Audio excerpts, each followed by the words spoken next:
Chris Wright, a freak athlete. Sweet little boy, typical little boy. Y'all call him Chris Wright, I call him Sea Monster, because he's just a beast. He was an angel. Just the precious thing ever growing up. Funny character, high flyer, nice personality, NBA caliber type player. Up over the top of actor, and you're going to see that one countrywide. He has a grounding that I have never seen in a young man in a long time. He's one of the hardest workers I've ever seen. I've never heard a bad thing about him. He's willing to help people get better every day on the court, off the court. Chris ran for mayor, he would get it. From here in Dayton, I know that means a lot to him representing his hometown, and I think he plays with that each and every game.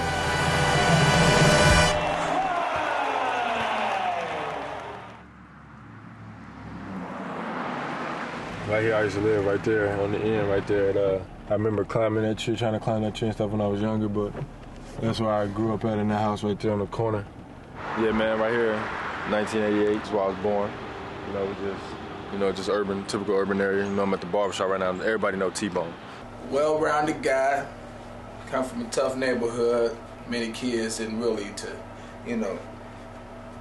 really make it that far. He took a different path to really, pursue his dreams in another area, and not hang out, but he's doing what he has to do. And my cell phone is ringing. I can't talk right now. Let me call you back, man. Okay. Have you met his mom? Have you talked to his mom? She's the reason why. The sacrifices she's made for him and Bam and Nick and all the other sons. So she's definitely done a lot to push her babies. I remember when I was head coach here, she was she's the one person that was always behind you, always backed you up. And she wasn't afraid to say what was on her mind either. You know what I'm gonna do for you. I love you. If I call y'all one more time, y'all will be running past the camera. What's up, Mac? My mom had 10 kids, she adopted 5, and she had 5 boys of her own. And I'm just hungry because when you was in the house, if you didn't eat at a certain time, you ain't gonna get no food because it was pretty much all boys in the house. And Very close, very hardworking, very supportive family. They're there for not only Chris and his friends, but other people that come into their lives. This is my house. Probably like 45 million people here, but this is how it always been my whole life. I know my mama right there.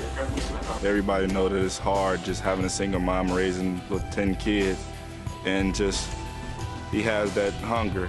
I've never seen it like nobody else. He has that hunger, that will to learn, and he's constantly drugged. So. Head up, let's go.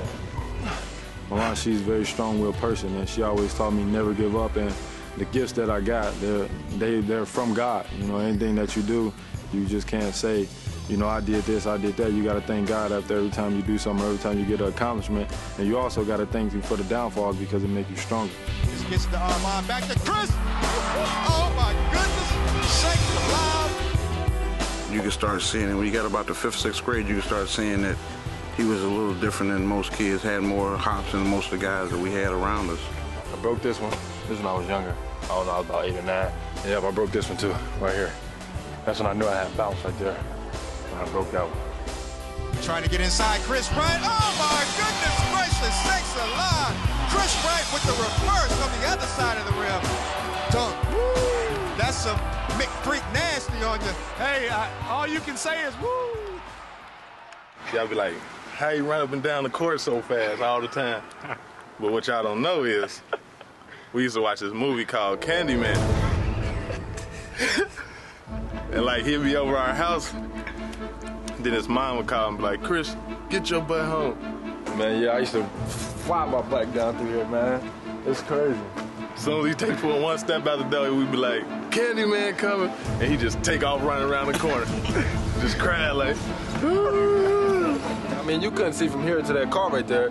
It was dark around that corner. So if he had to do it, he'd have been crying too. It's just he lived there, so he didn't have to leave. I wasn't scared of so he wouldn't have been scared. You was scared. No, would you? That's how he got fast, though. That's how he get up and down the court. Yeah, man, this our gym right here, man. We see how this thing's rocking. Athlete of the month, athlete of the week. We on top, never underrated. We on top, never underrated. Here in Trotwood, home of the Rams. Rockville Falls Athlete of the Month. Penn Station Athlete of the Month. He's averaging over 20 points per game this season. He's also doing really well in the classroom. He has a 3.6 grade point average. One thing about him that I remember that stick out the most is he never wanted to lose. I met Chris Wright when he was in high school, and I was amazed at that point how down to earth he was. Because a lot of times, you're challenged as a young man or a young woman as an athlete that people build you up, and Chris had this tremendous reputation. Wonderful, wonderful person. He always been a gentleman, and I just love him to death. You hang in there, and God bless you. I love you. I love you. Love you too. Hey, we got the same birthday too. Exactly. We got your age. That's right. Chris, that's right. He was a top prospect for any team. He could have played anywhere. So then, when we got all the colleges, we put pros and cons together. I didn't just say, well, I'm going to make the decision for you.